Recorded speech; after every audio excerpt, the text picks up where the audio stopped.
কানাডার ভিজিট ভিসার লাগি ফুল ফ্যামিলি লইয়া এপ্লাই করছিল সিলেট টাউনের মেজর টিল্লার আবুল কাশেমে। ডিসেম্বর মাসের 5 তারিখ তান ভিসা এপ্রুভ হওয়ার ইমেল আইছে। 30 দিনের মাঝে তান্ডে বিএফএস গ্লোবালর জেসা সেন্টারও পাসপোর্ট জমা দেওয়া লাগবো। এই সময়ের মাঝে পাসপোর্ট জমা দিতে না পারলে তান এপ্রুভাল হয়ে যাইব বাতিল। কিন্তু 16 ডিসেম্বর পর্যন্ত কাশেমে দেশের কোনো বিএফএসর সেন্টারও পাসপোর্ট জমা দেওয়ার তারিখ মিলাইতে পারছেন না। ই হালত খালি কাশেমর নাই সিলেটের কয়েকশো মানুষের একৌ দশা। এপ্রুভাল পাওয়ার বাদেও খালি বিএফএসর ডেট না পাওয়ায় ভিসা পাওয়া লইয়া ডর আছে। একই লাখান বহুত মানুষে অনলাইনও ভিসা এপ্লাইয়ের বাদে ফিঙ্গার দেওয়ার লাগি বিএফএসর গ্লোবালও ডেট পাইরা না। এপ্লাইয়ের 30 দিনের মাঝে বায়োমেট্রিক দিতে না পারলে এপ্লাই আর ফিস দুইটাও বাতিল হয়ে যাইব। যে কারণে বহুতে নিরুপায় হইয়া দেশের বাইরে গিয়া পাসপোর্ট জমা আর ফিঙ্গার দেওয়ার ট্রাই করা। খবর লইয়া জানা গেছে বছরের শেষ থাকি কানাডার ভিজিট ভিসার নিয়মও তুরা ডিলা দেওয়া হয়েছে। ভিজিটর অকলরে ওয়েলকাম জানার কানাডায়, যে কারণে বহুতেও ফুল ফ্যামিলি সহকারে এপ্লাই করিয়া ফাইরা কানাডার ভিজিট ভিসা। পয়লা থাকি ই সুযোগ নিরা সিলেটি মানছে গেছে। 1 বছরে কয়েক হাজার সিলেটি মানুষে পাইছেন কানাডার ভিজিট ভিসা। এর মাঝে বহুতও পার হয়ে গেছেন। কেউ কানাডাত গিয়া এসাইলাম মারছেন, চেষ্টা করা পুরা পরিবার লইয়া কানাডাত সেটেল হয়ে যাওয়ার। জ্ঞানীগুণী মানুষে মনে করা কানাডাত বাংলাদেশি অকলর ব্যবসা বাণিজ্যর এরিয়া ছুটো। যারা ভিজিট ভিসা কানাডাত পার্মানেন্ট হওয়ার ট্রাই করা তারা সেট হইতে পারলে দেশও সামনে দিয়ে রেমিটেন্স আওয়া বাড়ব।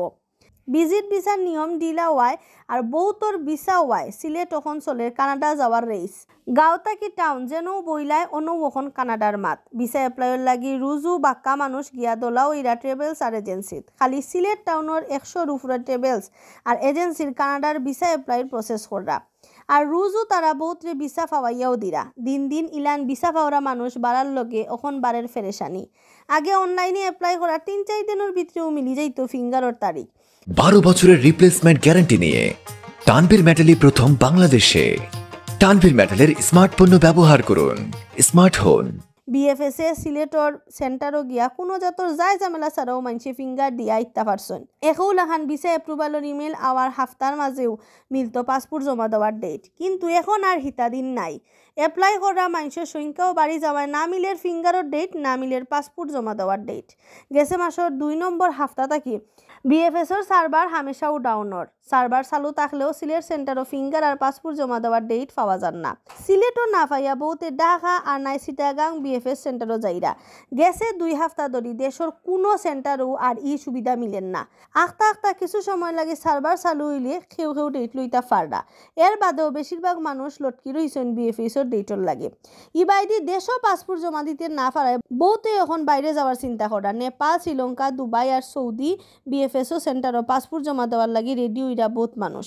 ভিসা প্রসেসিংয়ের কাম করা ট্রাভেলভিউর অ্যাসিস্ট্যান্ট ম্যানেজার সালাউদ্দিন আহমেদে কইছেন রুজু টান প্রতিষ্ঠানের কাস্টমার অকলর ভিসা এপ্রুভালের মেইলার, কিন্তু পাসপোর্ট জমা দেওয়ার ডেট মিলেন না। যারা নয়া এপ্লাই করা তারাও ফিঙ্গারের ডেট পাইরা না। ইটা অকল তাই মিলাইয়াত এখন ডাইলে চাউলে খিচুড়ির লাখান হাল্লত হয়ে গেছে।